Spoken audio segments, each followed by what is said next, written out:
আমি যাইতেছি, কেউ কল দেয় না।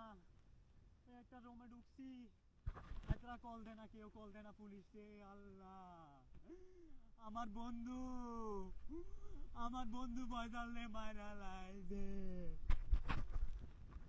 ভাই একটা গাড়ি খারাপ না, 100টা গাড়ি গেছি। ভাই ভাই কল দাও না ভাই।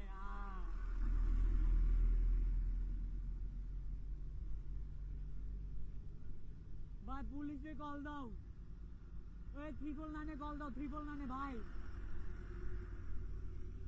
ভাই 999 কল দাও, 999 ভাই কল দাও না, পুলিশ আমার বন্ধুরে মারা লাগছে ভাই, কারাও না ভাই। ভাই ভাই কারাও, আমি উঠতাম, পুলিশে কল দাও। একটা গাড়ি খারাপ না।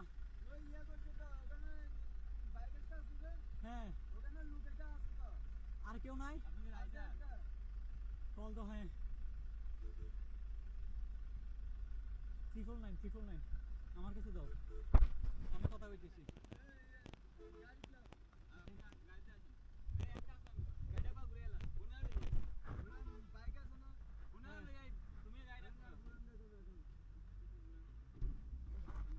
কল দিবা এদিকে তো, এদিকে তো আমার কাছে দাও না, 999 আবার দাও, দাও আমার কাছে দাও, আমি বুঝি তুমি বুঝছো না। আল্লাহ চিন্তা কে ধরছিল,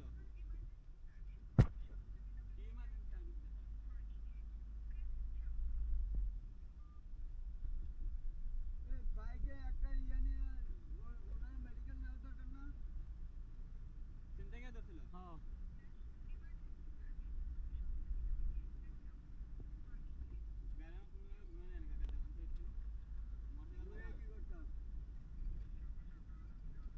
ভাই ভাই এটা জায়গাটার নাম কিটা? ভাই কাঞ্চন রোড ডাকাত ধরছে, আমার পুলিশ দুইটা ভাই লাগবো, আমার আমার বন্ধুরে মাইরা লাইছে, আমার বন্ধুরে মাইরা লাইছে, আমারে কো হাত ফালাই দিছে ভাই। আচ্ছা আচ্ছা আচ্ছা আচ্ছা, এটা 300 ফিট পার হইয়া, 300 ফিট পার হইয়া। আরে কাঞ্চন বীজের কাছে ভাই, এই কাঞ্চন বীজ টুলের কাছে আছে, কাঞ্চন বীজ টুলের কাছে, টুল না টুলের একটু আগে আছে। আমার নাম জিসান, আমার নাম জিসাম, বাবার নাম জসিমউদ্দিন, মাতার নাম আরজু আক্তার। আমার বাসা কুমিল্লা, গেছি ঢাকাতে বাইক কিনতে। বাইক কিনা 300 ফিট পার হইতে না হইতে দুইজন বাইক, তিনজন লোক আইয়া গাড়ির সামনে খাড়াইয়া আমার বন্ধুরে কোপ দিছে, আমারে কোপ দিছে, বাইক টেক সব রাখিয়ে দিছে। এটা কি জায়গা জানেন? হ্যাঁ হ্যাঁ কাঞ্চন বীজ। দাঁড়ান দাঁড়ান দাঁড়ান এক মিনিট, আপনার এখানে একটা সাইনবোর্ড আছে। হ্যাঁ দাঁড়ান।